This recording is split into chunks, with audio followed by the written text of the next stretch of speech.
अस्सलाम वालेकुम स्टूडेंट्स, हम लोग पढ़ रहे हैं चैप्टर नंबर 4 और लास्ट टाइम हम लोगों ने केमिकल बॉन्ड्स का इंट्रोडक्शन देखा था और ये देखा था कि एटम्स कैसे इलेक्ट्रॉन्स देते हैं, लेते हैं, क्यों लेते हैं, ऑप्टिक रूल क्या है, डुप्लीकेट रूल क्या है। होपफुली आपको अच्छे से वो याद हो गया होगा। तो आज हम देखने जा रहे हैं केमिकल बॉन्ड कि केमिकल बॉन्ड क्या होता है। उसकी डेफिनेशन कुछ ये होगी, a chemical bond is defined as a force of attraction between atoms that hold them together in a substance. Chemical bond वो फोर्स ऑफ अट्रैक्शन है जो दो एटम्स को एक दूसरे के साथ जोड़ के रखती है एक सब्सटेंस के अंदर। या हम कह सकते हैं ड्यूरिंग द बॉन्ड फॉर्मेशन, जब बॉन्ड बन रहा होता है, there is a some force, वहाँ पे कुछ फोर्स होती है which hold the atoms together, जो एटम्स को एक दूसरे के साथ जोड़ के रखती है, उसे भी केमिकल बॉन्ड कहा जा सकता है। This attaining of 8 electrons configuration in the outermost shell either by sharing, कितने तरीके पढ़े थे, क्या उसने क्या करना है, 8 इलेक्ट्रॉन्स कंप्लीट करने हैं उसके आउटरमोस्ट शेल में। 8 भी हो सकते हैं और 2 भी हो सकते हैं, ठीक है। और वो कैसे होंगे, either by sharing, शेयर करके, by losing, किसी को देकर, by gaining, किसी से लेके। It is called the optic rule, कि वो किसी को देकर, लेकर, इन तीनों तरीकों के साथ, ये 3 तरीके हैं जिससे इलेक्ट्रॉन जो हैं केमिकल बॉन्डिंग में हिस्सा लेते हैं। This optic rule only symbolize that noble gases electronic configuration should be attained. तो ऑप्टिक रूल अटेन करने का क्या मतलब है, सारे ऑप्टिक रूल के पीछे क्यों पड़े हुए हैं भाई? उसका मतलब ये है कि अगर आपने ऑप्टिक रूल कंप्लीट कर लिया है, मतलब अपने आउटरमोस्ट शेल में 8 इलेक्ट्रॉन कंप्लीट कर लिए हैं, तो इसका मतलब ये है कि भी आपने नोबल गैसेस को कॉपी कर लिया। जो इलेक्ट्रॉन कन्फिग्रेशन नोबल गैसेस की थी वही आपको मिल गई है व्हेन दे आर कंबाइन और रिएक्ट, जब भी वो कंबाइन करते हैं और रिएक्ट करते हैं। तो इसके अलावा एक और बात कह सकते हैं, फॉर एलिमेंट लाइक हाइड्रोजन और helium which have only S subshell में मैक्सिमम 2 इलेक्ट्रॉन्स आ सकते हैं, यही हम लोगों ने पढ़ा था ना। तो दिस बिकेम डुप्लीकेट रूल, तो ये क्या करेगा, ये डुप्लीकेट रूल के जरिए कंप्लीट हो जाएगा, वहीं पे खुश हो जाएगा और कह देगा भी मैं स्टेबल हूँ, जैसे कि नोबल गैसेस कंप्लीट है, ठीक है। देन क्योंकि हीलियम जो है वो एक नोबल गैस है, then it play a significant role in understanding the formation of chemical bond between atoms। और ये जो ऑप्टिक और डुप्लीकेट रूल है ना, ये हमें हेल्प आउट करते हैं उसको उनके केमिकल बॉन्ड को डिस्कस करने में, उसको स्टडी करने में। If the bond formation is between ions, अब भाई फॉर्मेशन अगर आइन के दरमियान होगी तो वहाँ क्या चीज़ होगी, it is due to the electrostatic force of attraction between them. अब वो किस वजह से होगी, वो होगी उनके दरमियान फोर्स ऑफ अट्रैक्शन, एक दूसरे को कशिश के जरिए एक दूसरे को अट्रैक्ट करना, एक दूसरे को अपनी तरफ खींचना।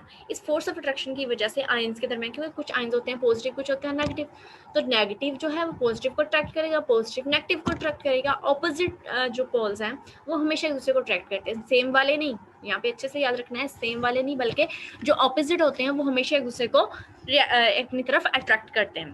But if the bond formation is between similar atoms, अगर सेम एटम्स के दरमियान हो रही है, या फिर between the atom that have comparatively electronegativity, जिनकी एक दूसरे से इलेक्ट्रोनेगेटिविटी क्या है, कंपेयर की जा सकती है, वो एक दूसरे को टफ टाइम दे रहे हो अपनी इलेक्ट्रोनेगेटिविटी की हेल्प आउट से, ठीक है। Then the chemical bond formation is by sharing.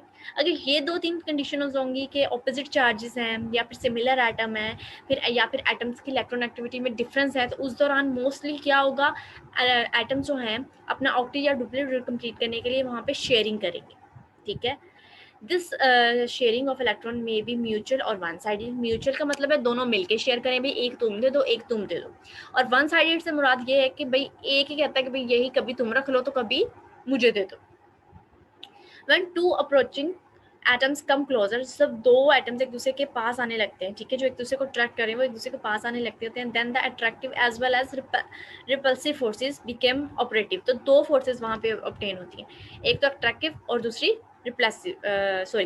रिप्लेसिव।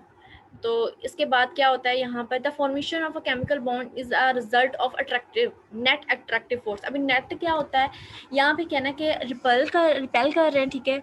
रिपेल्सिव और अट्रैक्टिव ये दोनों फोर्स जब वहाँ पे पैदा होती हैं तो क्या करती हैं, एक दूसरे के इफेक्ट को कैंसिल आउट कर देते हैं, ठीक है। तो रिजल्ट में नेट जो है अट्रैक्टिव फोर्स वो डोमिनेट हो जाती है अपनी रिपल्शन फोर्स के ऊपर। रिपल्शन फोर्स के ऊपर अट्रैक्ट होने की वजह से वहाँ पर उनके दरमियान एटम्स में केमिकल बॉन्ड वहाँ पे क्रिएट होता है। The energy of that system is lower and molecule is form, तो एनर्जी क्या होती है उसकी कम हो जाती है और मॉलिक्यूल बन जाता है।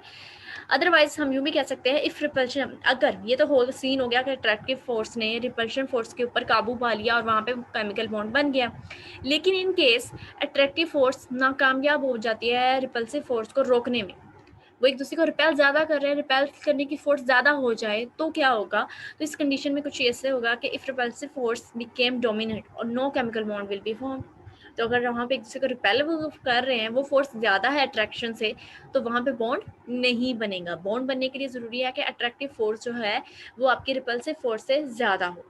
Okay, then in that case there will be increase in energy of system due to the creation of repulsive force।